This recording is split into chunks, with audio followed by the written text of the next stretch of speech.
আসসালামু আলাইকুম ওয়া রাহমাতুল্লাহ। সিলেটবাসী ভাই বোন হল আপনারা ভালো আছেননি? বহুত দিন পরে একটু সিলেটি মারতাম পারলাম, এতদিন খালি বাংলা মারতে হয়েছে আমার। আপনারা হল ভালো আছেন? আলহামদুলিল্লাহ, আলহামদুলিল্লাহ রব্বিল আলামিন, ওয়াসসালাতু ওয়াসসালামু আলা রাসূলিহিল কারীম ওয়া আলা আলিহি ওয়া সাহবিহি ওয়া আহলি বাইতি আজমাইন।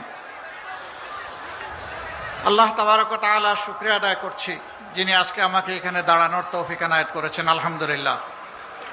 আজকের এই নির্বাচনী জনসভার সম্মানিত সভাপতি, সম্মানিত জাতীয় এবং স্থানীয় নেতৃবৃন্দ, শহীদ পরিবারের গর্বিত সদস্যবৃন্দ, জুলাই যোদ্ধাবৃন্দ, আপামর সিলেটবাসী ভাই ও বোনেরা, সাংবাদিক বন্ধুগণ, শৃঙ্খলার দায়িত্বে নিয়োজিত বিভিন্ন বাহিনীর সম্মান